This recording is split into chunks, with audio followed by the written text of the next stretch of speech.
Newton's के law of motions discuss कर रहे थे। फर्स्ट और सेकंड तो अपना कंप्लीट हो गया है ना। आज अपन डिस्कस करेंगे Newton's third law of motion.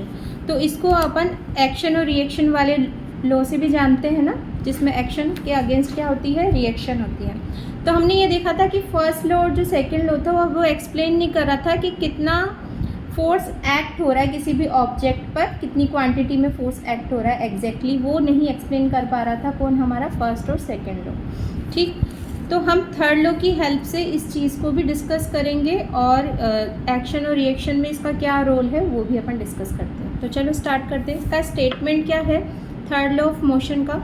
To every action there is always an equal and opposite reaction. हर एक एक्शन का अपोजिट रिएक्शन होता है और वो होता है एकदम इक्वल अमाउंट में और अपोजिट साइड में होता है। ठीक है, जैसे अपन एग्जांपल्स इसके देखें कि एक बुक के लिए कंसीडर करें। Consider a book lying on a table, the weight of the book acts vertically downward. जब अपन जैसे अपना ये बुक भी रखा हुआ है तो जो टेबल पे रखा है तो वो डाउनवर्ड उस पर वेट लगा रहा है। ठीक है, बुक को उधर टेबल पे रखा तो इसका फोर्स नीचे की तरफ डाउनवर्ड्स कर रहा है।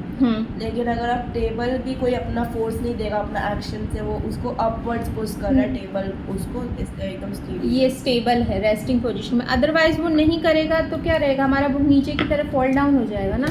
तो यही है, but the book does not move downward. क्यों नहीं जा रहा? It implies that the resultant force on the book is zero. क्योंकि ऊपर बुक और टेबल के जो टेबल की तरफ से लग रहा है वो एक दूसरे को क्या करें, कैंसिल आउट करें, तो ज़ीरो हो गया। Which is possible only if the table exert an equal upward force on the book. Equal लगा रहा है ये भी है, नहीं तो उछल के ऊपर भी जा सकती है अगर हमारी टेबल का फोर्स ज़्यादा हुआ है एज़ कम्पेयर टू बुक का।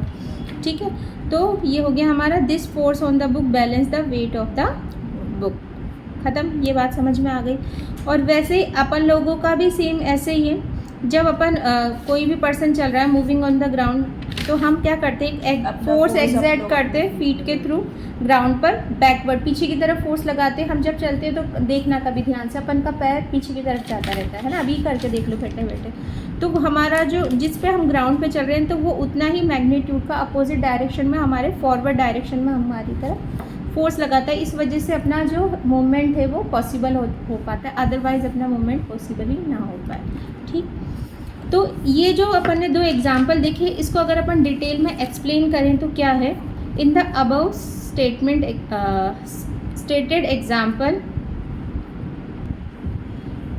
तो अपन ने देखा इन द अबव स्टेटेड जो एग्जाम्पल अपन ने एक चलने का और बुक का रखने का जो दोनों एग्जाम्पल देखे, we observe that there are two object and two forces. दो ऑब्जेक्ट्स थे और दो अलग अलग तरीके के इनमें फोर्स लग रहे थे, एक में अपवर्ड डाउनवर्ड, एक में बैकवर्ड फॉरवर्ड। इस तरीके से अपन ने देखा। तो फर्स्ट एग्जांपल में अपन ने देखा weight of the book acting on the table downward is the force of action.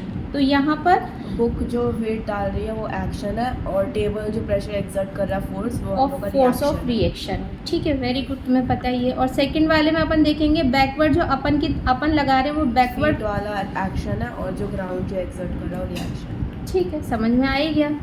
तो अपन इस थर्ड लॉ ऑफ मोशन को अपन क्या बोले, एक थर्ड लॉ ऑफ मोशन को, न्यूटन्स मोशन को स्टेट के फॉर्म में बोले कि किस तरीके से जैसे सिंबल से उसको रिप्रेजेंट करें। तो in an interaction of two bodies A और बी, दो ऑब्जेक्ट है ए और बी, उसमें अपन इंट्रैक्शन को देख रहे हैं। The magnitude of reaction that means the force A B जो है applied by the body B on the body A, यानी जो फोर्स ए बी है वो ऑब्जेक्ट ए पर अप्लाई कर रहा है, बी ए पर अप्लाई कर रहा है, एफ ए बी। और इक्वल ही मैग्नीट्यूड का अपन एक्शन देखें, that means the force B A applied by the body A on the body B, और जो बी ए फोर्स है वो ए ऑब्जेक्ट बी पर अप्लाई कर रहा है, मतलब अपोजिट हो गया ना दोनों को। ध्यान से सुनो, जब एफ ए बी फोर्स होता है तो बी ऑब्जेक्ट ए पर अप्लाई करता है फोर्स, और जब एफ बी ए फोर्स होता है तो ए ऑब्जेक्ट बी पर फोर्स अप्लाई करता है। But they are in directions opposite to each other. But इनका इक्वल अमाउंट में तो है पर इनका डायरेक्शन क्या है, एक दूसरे के एकदम अपोजिट है। ठीक है, नोट को अगर अपन देखें तो the action and reaction never act on the same body. but they always act simultaneously on two different bodies. That means the forces of interaction are always present in a pair. तो जो force of interaction अपन बोल रहे हैं, एक action करा और एक reaction करा, तो ये एक ही ऑब्जेक्ट को नहीं कंसीडर करते यहाँ पर, ऑब्जेक्ट एक्शन और रिएक्शन नहीं कर सकता, दो ऑब्जेक्ट करते। देखो एक ही सेम बॉडी पर एक्शन और रिएक्शन नहीं हो रहे, एक ऑब्जेक्ट कर रहा है एक्शन तो दूसरा ऑब्जेक्ट करेगा रिएक्शन। तो इसको इंटरेक्शन वाली प्रोसेस के लिए तो ये तो जानती है, वर्ड जो इंटरेक्शन होता है इसके लिए कम से कम दो ऑब्जेक्ट या दो पर्सन या दो बॉडी होना ज़रूरी है। तो इस वर्ड से भी अपन समझ में आ रहा है अपन को, तो दो चाहिए होते हैं कम से कम। फिर है experimental demonstration of Newton's third law में एक अपन को देखो यहाँ पर एक स्प्रिंग बैलेंस्ड काइंड ऑफ दिया हुआ है, जिसको एक स्प्रिंग बैलेंस को वॉल से क्या किया हुआ है, एक हुक के थ्रू अटैच किया हुआ है, जिसमें अगर अपन उसको, और फिर उसके आगे भी एक और दो स्प्रिंग बैलेंस यहाँ पर अटैच किए हुए हैं, एक को वॉल से लगाया हुआ है और दूसरे को उस दूसरे वाले से लगाया, मतलब वॉल है, फिर यहाँ पर ये बी ऑब्जेक्ट है और उसके बाद में ए ऑब्जेक्ट है। ए ऑब्जेक्ट को अपन क्या कर रहे हैं, पुल कर रहे हैं, जैसा कि इमेज में अपन को बुक में दिया हुआ है कि जैसे अपन ए ऑब्जेक्ट को पुल करेंगे ना, तो ए ऑब्जेक्ट किसको पुल कर रहा है, फिर बी वाले को पुल कर रहा है, और यहाँ पर वॉल है तो वॉल के थ्रू इसको क्या करा जा रहा है, दोबारा अपनी तरफ खींचा जा रहा है, तभी पुल कर रहा है, वो हैंड अपने तरफ पुल कर रहा है, इक्वल हुआ दोनों, एकदम इक्वल रिएक्शन और एक्शन। तो इसलिए दोनों में जो रीडिंग आएगी, दोनों स्प्रिंग बैलेंस में वो क्या आएगी, इक्वल आएगी। पर अगर अपन देखें तो वो क्या है, अपोजिट रीडिंग आ रही है। देखो यहाँ पर 10 to 4 की तरफ मूवमेंट दिखा रहा है और यहाँ सेम रीडिंग है, दोनों की सेम रीडिंग है पर अपोजिट डायरेक्शन में है। डायरेक्शन 4 kg है, फोर्स पड़ रहा है उसमें भी 4 kg का फोर्स पड़ रहा है, ठीक है। तो डायरेक्शन बस क्या हो गई, अपोजिट। तो अपन जैसे यहाँ पर अपन ने इसमें बोला था वैसे ही vector F A B is equals to minus F vector B A. Minus क्यों लगा, due to opposite direction. Opposite direction को ही डिनोट कर रहा है माइनस, और कोई उसका सीन नहीं है। समझ में आगे, नहीं समझ में आया तो दोबारा एक्सप्लेन कर दे, ठीक।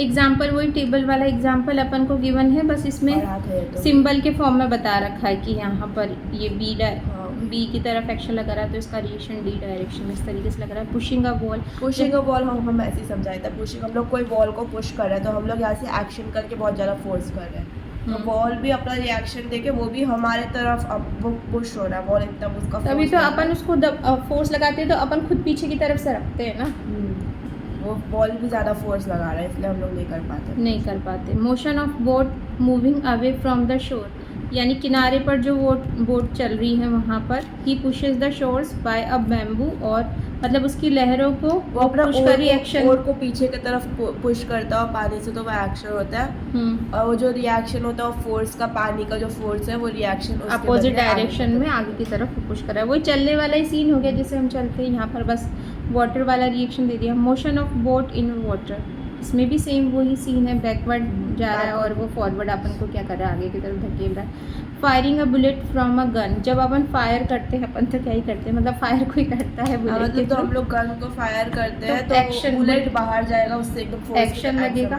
एक्शन आएगा, रिएक्शन गन एक्सपीरियंस है इक्वल रिकॉलिंग, पीछे आ जाता है रिकॉइल, पीछे की तरफ जो पीछे की तरफ एक्शन लगता है उसको रिकॉलिंग एक्शन बोलते हैं। रिकॉइल होता है ना, मतलब आगे बुलेट धक्का लगा रही है तो गन पीछे की तरफ झटका खा रही है, वही हुआ। फिर है रॉकेट का मोशन का ये एग्जांपल, मतलब बचपन से ही बच्चों के ये वाला रहता है, जब से न्यूटन्स लॉ स्टार्ट हो जाते हैं ना, बचपन का मतलब 6 से जब से भी न्यूटन्स का लॉ स्टार्ट होता है तो सबसे पहले इसको ही पढ़ाया जाता है, एक्शन रिएक्शन में रॉकेट मोशन।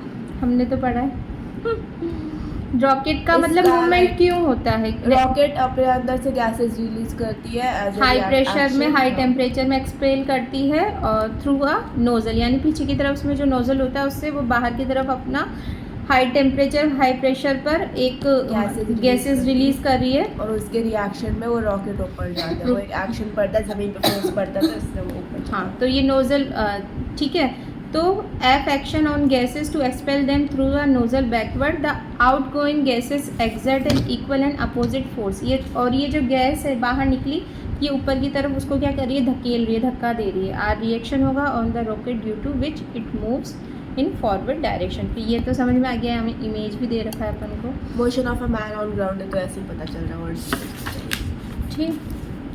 फिर है motion of a boat away from the shore while stepping down from it. जब अपन बोट से उतरते हैं तब वो बोट पीछे की तरफ धक्का खाती है ना, क्योंकि अपना पैर आगे की तरफ जा रहा है, तो फोर्स अपन क्या कर रहे हैं, in order to get out of the boat man exert a force action on the board of the boat.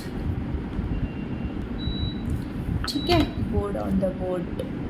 This creates a force of reaction which enables him to step out of the boat. तो बाहर की तरफ force लग रहा है, तो at the same instant the boat ends to leave the shore due to the force exerted by the man for the safety of passenger. Boat man ties the boat to a pole of the shore So that it does not move away.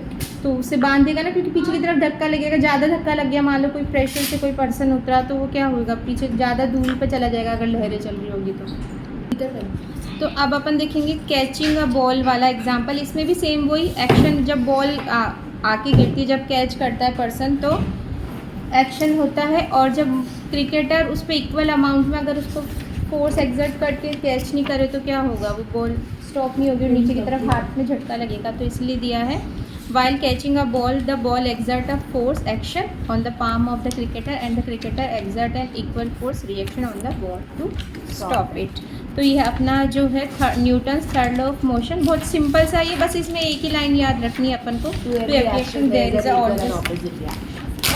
उसी से अपना सारी चीज़ें solve हो जाएगी। Opposite के लिए minus sign use करते हैं, वेक्टर यहाँ पे लगेगा ही सही, और यहाँ पर इंटरेक्शन के लिए मिनिमम अपन को 2 ऑब्जेक्ट की क्या होती है, रिक्वायरमेंट होती है। बस इतना ही इसमें मेन चीज़ है।